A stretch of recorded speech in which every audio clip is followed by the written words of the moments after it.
बिस्मिल्लाहिर्रहमानिर्रहीम अस्सलाम वालेकुम। आज मैं ऐसे खूबसूरत फ्रूट प्लांट के ऊपर बात करूंगा जिसको हर कोई उगाना चाहता है। इस फ्रूट प्लांट का नाम है गुआवा प्लांट। अमरूद के पौधे को उगाना मुझे हमेशा अच्छा लगता था। यही वजह है दोस्तों, मेरे पास अमरूद के 3 पौधे हैं। इन तीनों पौधों को मैंने एक साथ बीज से ग्रो किया था। ये दोनों पौधे भी इससे पहले इस ट्रे नुमा पोट में लगे हुए थे। दोस्तों आप देख रहे हैं इन तीनों पौधों की ग्रोथ में फ़र्क है। इस अमरूद के पौधे की ग्रोथ काफ़ी बेहतर है, जबकि इस अमरूद के पौधे की ग्रोथ इस पौधे से थोड़ी सी कम है। और यहाँ पे इस पौधे को हम देखते हैं तो इन दोनों से इस पौधे की ग्रोथ बिल्कुल ही कम है।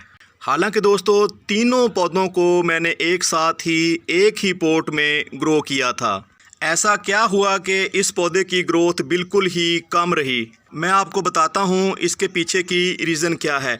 दोस्तों ये जो आप पोट देख रहे हैं बिल्कुल छोटा सा पोट है। इस पोट में बिल्कुल मिट्टी भी कम है, और जब मैंने इन पौधों को ग्रो किया था तो मैंने किसी किस्म का फर्टिलाइज़र इस मिट्टी में नहीं शामिल किया था। जैसे ही दोस्तों मुझे लगा ये पोट अब इन तीनों पौधों के लिए छोटा रह जाएगा, तो मैंने इस पौधे को इस पोट से निकाल के इस गमले में शिफ्ट कर दिया। अमरूद उगाने के लिए मैंने बहुत ही अच्छी मिट्टी तैयार की। इसमें दोस्तों गोबर की खाद और इसमें रेत के साथ साथ मैंने आम गार्डन सॉइल को मिक्स करके अच्छी तरह मिट्टी तैयार करके इस पौधे को यहाँ पे लगाया।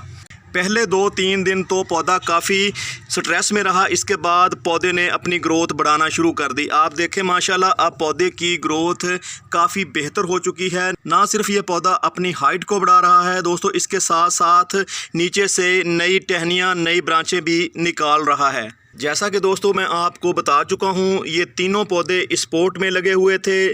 3 पौधे नहीं थे, दरअसल यहाँ पे 4 पौधे थे। वैसे तो मैंने अमरूद के काफ़ी सारे बीज यहाँ पे ग्रो किए थे, लेकिन जो बीज कामयाब हुए थे वो दोस्तों 4 ही थे। 4 पौधे मेरे पास से अमरूद के, तो एक पौधे को निकाल के मैंने गांव वाले गार्डन में शिफ्ट कर दिया, जबकि 3 पौधे अब भी मेरे पास यहाँ पे मौजूद हैं। तो आप दोस्तों इन तीनों अमरूद के पौधों की ग्रोथ में वाज़े फ़र्क देख रहे होंगे। इस पौधे को मैंने इस पौधे से 8 दिन पहले इस पोट से निकाल के इस पोट में लगाया था, तो जबकि ये जो पौधा आप देख रहे हैं ये 8 दिन बाद यहाँ पे शिफ्ट किया गया था। तो जैसे ही दोस्तों इस पौधे को भी खुराक मिलना शुरू हुई तो इस पौधे ने भी अपनी ग्रोथ बढ़ाना शुरू कर दी। तो गुआवा प्लांट ऐसा पौधा है जो 6 माह के अंदर फ्रूट देना शुरू कर देता है, भले आपने इस पौधे को बीज से ही क्यों ना ग्रो किया हो। अमरूद का पौधा उन पौधों में भी शामिल है जिसको आप बीज के साथ साथ कलम से भी ग्रो कर सकते हैं, और इसके साथ साथ दोस्तों आप इसको एयर लेयरिंग से भी ग्रो कर सकते हैं।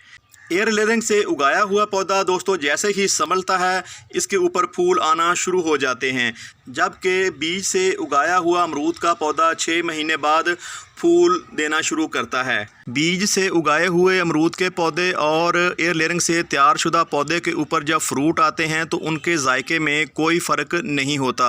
अमरूद का पौधा दोस्तों बहुत ही इजी टू ग्रो प्लांट है। ये कोई भी ख़ास किस्म की केयर नहीं मांगता। ये पौधा उसी वक्त मरता है जब दोस्तों आप इस पौधे को पानी ज़्यादा देते हैं। आपने ऐसी मिट्टी में इस पौधे को लगाया होता है जो ड्रेनेज वाली नहीं होती, जो पोर्स नहीं होती।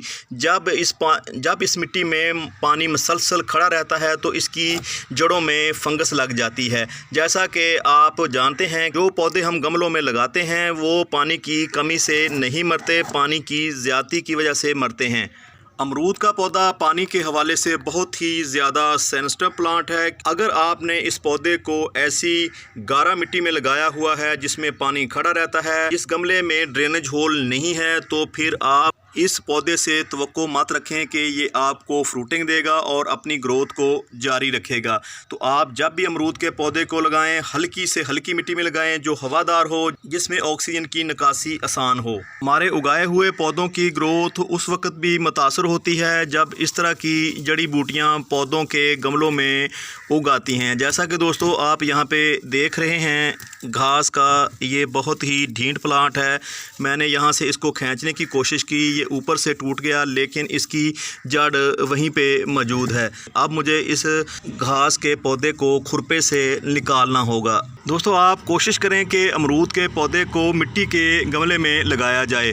अगर आप प्लास्टिक के गमले में लगाएंगे तो गर्मी के दिनों में प्लास्टिक का गमला काफ़ी गर्म हो जाता है, जिसकी वजह से इसकी जड़ें जो हैं वो गलना शुरू हो जाती हैं, पौधा स्ट्रेस में आ जाता है।